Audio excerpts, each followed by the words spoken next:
Friends, Americans, countrymen, lend me your ears. Today we stand on the precipice of a monumental shift, a day that will be etched in the annals of history. Yesterday, April 2nd, 2025, President Trump unleashed a torrent of tariffs upon the world, effective immediately. This sweeping action has sent shockwaves through global markets and left economists scrambling to predict the fallout. This isn't a drill. This isn't a late-night tweet storm. This is the real deal, folks, and it's about to hit your wallets harder than a Guy Fieri-themed restaurant at a casino. Consumers everywhere are bracing for impact, as the cost of everyday goods is set to skyrocket. These tariffs are essentially taxes on goods imported from other countries. The idea is to make American products cheaper by comparison and encourage domestic manufacturing. However, the reality is far more complex, with potential repercussions that could ripple through every sector of the economy. In theory, it sounds almost reasonable. In practice, it's about as well thought out as a seagull trying to eat an onion whole. Businesses are already feeling the strain, with many struggling to adapt to the sudden changes and increased costs. This isn't the first time Trump has brandished the tariff stick, but this time it's different. This time, it's a full-blown tariff tsunami, with waves of price hikes crashing down on everything from Chinese electronics to European cheese. The breadth and depth of these tariffs are unprecedented, affecting a wide array of products and industries. Buckle up, buttercups, because things are about to get bumpy. The coming weeks and months will be a test of resilience for businesses and consumers alike. As we navigate this turbulent period, it's crucial to stay informed and prepared for the challenges ahead. So who's bearing the brunt of this trade war? Let's break it down, shall we? First up, the biggest loser in this economic cage match is China. They've been slapped with a whopping 54% tariff, making their exports about as appealing as a week-old fortune cookie. Next, we have Canada and Mexico, our neighbors to the north and south. They're off the hook for now, at least when it comes to these new tariffs. But let's be honest, with Trump, nothing is ever off the table for long. Across the pond, the European Union is feeling the heat with a 20% tariff. That's right, even our allies aren't safe from this economic hurricane. And just to rub salt in the wound, Japan's looking at a 24% tariff. The takeaway? Nobody wins in a trade war, but some countries definitely lose harder than others. As you can imagine, the stock market responded to this news with all the grace of a toddler who dropped their ice cream cone. The initial shockwave was palpable, sending traders into a frenzy. Phones rang off the hook, and the trading floor buzzed with a mix of panic and disbelief. It was as if the entire financial world had been turned upside down in a matter of seconds. Futures plummeted faster than a lemming off a cliff. The numbers on the screens turned red almost instantaneously, reflecting the market's collective anxiety. Analysts scrambled to make sense of the data, their faces etched with concern. It was a stark reminder of how quickly fortunes can change in the world of finance. The Dow Jones Industrial Average took a nosedive, dropping 2.3%. This wasn't just a minor blip, it was a significant downturn that sent shockwaves through the investment community. Investors who had been riding high on recent gains suddenly found themselves grappling with unexpected losses. The mood was somber, and the sense of uncertainty was palpable. The S&P 500 wasn't far behind, plunging 3.4%. This broad market index, which includes a diverse range of companies, reflected the widespread impact of the news. Traders were visibly stressed, their eyes glued to the screens as they tried to navigate the turbulent waters. The ripple effects were felt across various sectors from technology to healthcare, and the tech-heavy Nasdaq? Well, let's just say it got absolutely hammered, falling a gut-wrenching 4.2%. The technology sector, which had been a beacon of growth and innovation, suddenly found itself in free fall. Companies that had been market darlings saw their stock prices plummet, leaving investors reeling. It was a stark reminder of the volatility inherent in the tech industry, and that was just the beginning. After-hours trading was like watching a horror movie as Tesla's stock price went from hero to zero, dropping from $282 to $271. The after-hours market, often a quieter period, turned into a battleground. Investors who had hoped for a rebound were left disappointed as the declines continued. The sense of dread was almost tangible. Nvidia, another market darling, took a similar beating, falling from $110.42 to $106.69.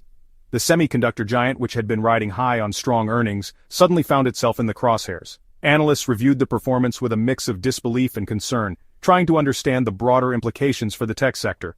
The message from Wall Street is clear. These tariffs are about as popular as a skunk at a picnic. Investors and analysts alike voiced their concerns, criticizing the policy decisions that had led to this market turmoil. Financial news outlets were quick to highlight the negative impact with headlines reflecting the widespread discontent. The overall sentiment was one of frustration and uncertainty as the market grappled with the new reality. It's not just the stock market feeling the tremors of this economic earthquake. The experts over at the Atlanta Fed have slashed their GDP growth forecast for the first quarter of 2025 to a dismal -4%. That's right, -4%. Remember when we were worried about a recession? Well, hold on to your hats, folks, because this could be worse. These tariffs are like throwing a wrench into the gears of the global economy. They disrupt supply chains, increase costs for businesses, and ultimately lead to higher prices for consumers. It's a recipe for economic disaster, and the aftertaste is going to linger for years to come. The bottom line? These tariffs are bad news for the economy, and anyone who tells you otherwise is either lying or hasn't been paying attention. Section 5. The price we pay. Consumers brace for impact. So, what does all this mean for you, the average American consumer? In a word, pain.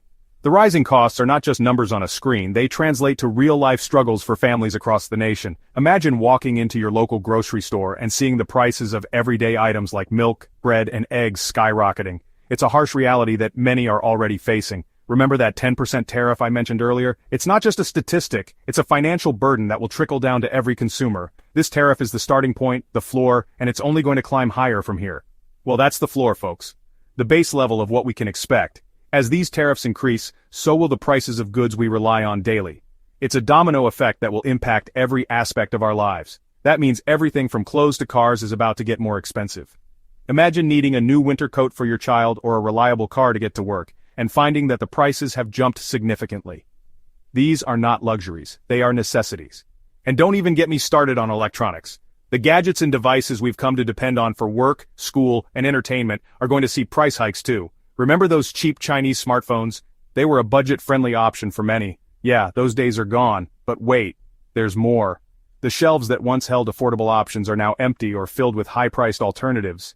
These tariffs are also going to fuel inflation, which is already about as welcome as a case of the Mondays. Inflation means that the cost of living will continue to rise, making it even harder to make ends meet, which is already about as welcome as a case of the Mondays. The frustration and stress of dealing with higher prices will be a constant companion. That means your dollar isn't going to stretch as far as it used to. Every trip to the store, every bill you pay, will feel like a heavier burden. Groceries, gas, rent, everything's going to cost more. The good news? There are ways to mitigate the impact. You can prepare for this economic storm. Start by taking a hard look at your budget and identifying areas where you can cut back. Start by cutting back on unnecessary spending. Do you really need that daily latte or those new shoes? Small sacrifices can add up to significant savings. Consider buying generic brands instead of name brands. Often, the quality is comparable but the price difference can be substantial. And for the love of all that is holy, stop buying avocado toast. It's a small change, but every little bit helps when you're trying to stretch your dollar further. Section 6. Global Backlash, a chorus of condemnation. Unsurprisingly, the rest of the world isn't exactly thrilled about Trump's latest trade tirade. Canada, South Korea, and Australia have all voiced their displeasure, and European leaders are scrambling to figure out their next move. Even China, a country not exactly known for backing down from a fight, is feeling the pressure. Their economy is already slowing down, and these tariffs are like throwing gasoline on a smoldering fire. The takeaway? Trump might think he's making America great again, but he's doing it at the expense of the global economy, and the rest of the world isn't going to take it lying down. Section 7. A House-divided U.S. political landscape. Back home, the political fallout from these tariffs is just beginning. Democrats are, predictably, outraged. They see this as another example of Trump's economic incompetence and his reckless disregard for the livelihoods of ordinary Americans. But it's not just Democrats who are concerned. A growing number of Republicans are starting to question the wisdom of Trump's trade war. They worry that these tariffs will hurt American businesses and consumers more than they help. The Senate even went so far as to vote to terminate the tariffs on Canada, though the vote was largely symbolic.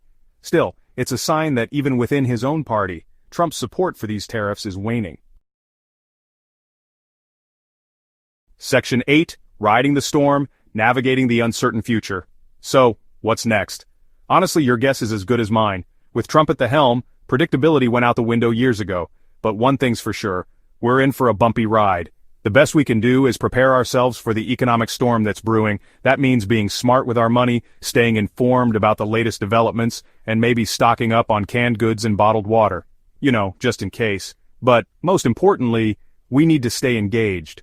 Talk to your friends and family about this. Call your elected officials and let them know how you feel, because the only way we're going to weather this storm is by working together. Section 9. Conclusion. A call for vigilance and action. In the immortal words of the great philosopher Britney Spears, oops, he did it again.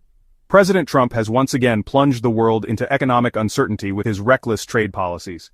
But this isn't a time for despair, it's a time for action. We need to stay informed, make our voices heard, and hold our leaders accountable. Because the future of the global economy and our own financial well-being depends on it. And if all else fails, there's always the option of moving to Canada. Just don't tell Trump I sent you.